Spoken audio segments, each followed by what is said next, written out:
warahmatullahi wabarakatuh. Selamat siang semua. Kami dari kelompok 2 kelas 12 MIPA 2 akan mempresentasikan praktikum modifikasi makanan khas daerah Nusantara. Makanan yang kami pilih adalah nasi ulam Betawi. Sebelumnya, kami akan memperkenalkan diri kami terlebih dahulu.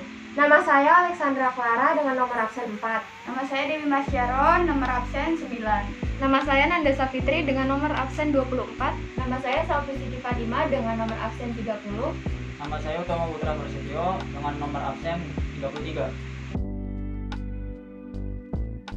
Di sini itu ada alat dan bahan. Yang pertama itu alatnya ada magicom, teflon, spatula, sendok dan garpu, dan wajan. Yang kedua itu bahan lauk.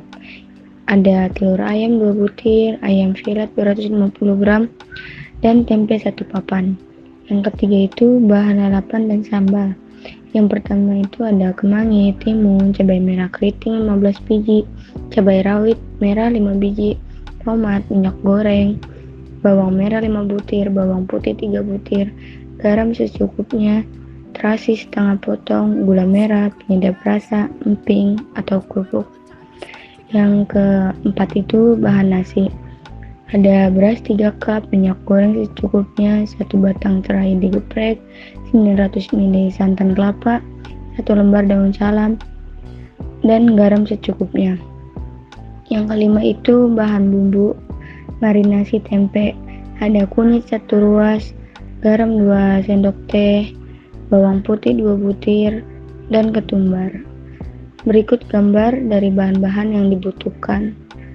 Selanjutnya adalah cara pembuatan dari nasi ulam. Yang pertama adalah proses pembuatan dari nasinya. Yang pertama, cuci bersih beras, tuangi air 4 gelas, tuang santan dan aduk rata. Masukkan serai, daun salam, beri garam dan aduk rata. Masak nasi seperti biasa dengan menggunakan rice cooker. Saat proses memasak, usahakan mengaduk beras di dalam rice cooker agar santan dan bumbu meresap dengan baik. Yang kelima, tambahkan 1 tetes minyak goreng saat beras matang, kemudian aduk rata. Selanjutnya masuk kepada pembuatan lauk. Yang pertama adalah pembuatan ayam suwir. Langkah pertama, cuci ayam menggunakan air sampai bersih dan tidak ada darah ayam. Kedua, balurkan 1 sendok teh garam ke dalam ayam yang sudah dicuci bersih, balurkan sampai merata. 3. Masukkan sedikit minyak dan juga bumbu ayam goreng, bumbu marinasi ke dalam wajan. Tak lupa untuk menambahkan sedikit penyedap rasa ke dalam bumbu marinasi. 4. Masukkan ayam yang telah terbalur oleh garam ke dalam wajan. Setelah itu tunggu selama 5 menit. 5. Tambahkan daun jeruk, salam dan juga serai yang telah dimemarkan ke dalam wajan, kemudian aduk.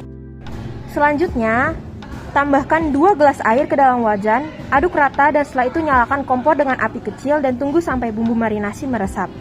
Selanjutnya, setelah bumbu meresap, matikan kompor. Yang ke-8, goreng ayam yang sudah diungkep di minyak yang sudah dipanaskan. Goreng hingga matang, kemudian tiriskan. Yang terakhir, suwir ayam menggunakan garpu. Berikutnya saya akan menjelaskan cara membuat telur dadar. Pertama, pecahkan 3 butir telur dan masukkan ke dalam 1 wadah. Kedua, kocok telur. Setelah itu tambahkan garam, lada, dan juga penyedap rasa. Lalu kocok kembali sampai merata. Ketiga, goreng telur di minyak yang sudah dipanaskan hingga telur matang. Setelah telur matang, angkat kemudian iris telur menjadi tipis. Sebelum diiris, pastikan telur dalam keadaan tidak panas. Cara membuat tempe goreng. Pertama, iris tempe menjadi beberapa bagian. Potong tempe dengan ketebalan yang sedang, tidak terlalu tebal dan juga tidak terlalu tipis. Kedua, haluskan kunyit, bawang putih, garam, dan ketumbar menggunakan ulekan. Diulek sampai halus. Setelah halus, lalu tambahkan air ke dalam bumbu marinasi tersebut. Ketiga, balurkan tempe ke dalam bumbu marinasi, tunggu beberapa saat hingga meresap. Setelah meresap, goreng tempe yang sudah dilumuri bumbu tersebut hingga matang. Lalu, angkat dan tiriskan tempe.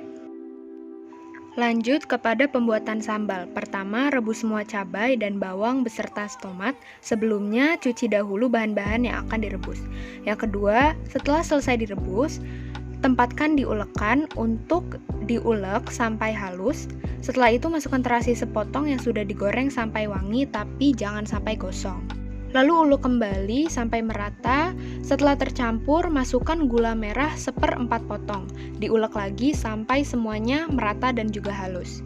Lalu siapkan minyak sedikit di atas wajan, kemudian tunggu hingga minyaknya panas. Masukkan sambal yang sudah diulek halus tadi, lalu berikan beberapa penyedap rasa seperti roiko dan garam secukupnya. Dan jika dirasa sudah cukup, rasanya sudah pas, maka sambal terasi goreng siap disajikan atau dikemas. Selanjutnya itu adalah serundeng. Langkah-langkah membuat serundeng yang pertama adalah masukkan 2 sendok bumbu ayam goreng halus ke dalam wajan. Yang kedua, masukkan kelapa yang sudah diparut. Yang ketiga, kemudian aduk sampai bumbu tercampur rata dengan kelapa. Yang keempat, nyalakan kompor dengan api sedang. Yang kelima, oseng-oseng sampai tercium wangi dan warna sudah mulai lebih menguning. Yang keenam, siapkan minyak dan wajan yang baru, kemudian masukkan serundeng yang tadi. Yang ketujuh, lalu goreng sampai warna kecoklatan.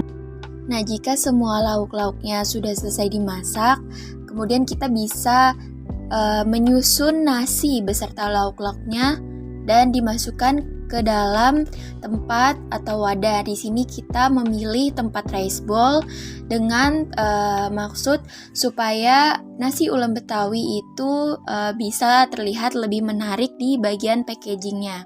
Dan kemudian di bagian tutup kita tambahkan stiker logo untuk lebih terlihat mempercantik kemasan.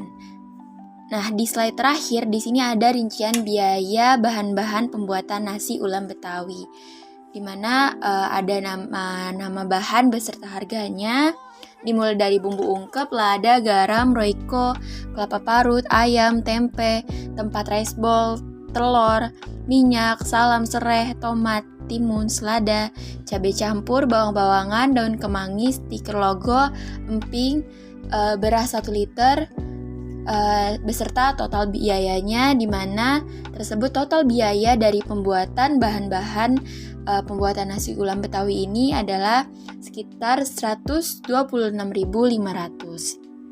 Sekian penjelasan presentasi dari kami. Kurang lebihnya mohon dimaaf.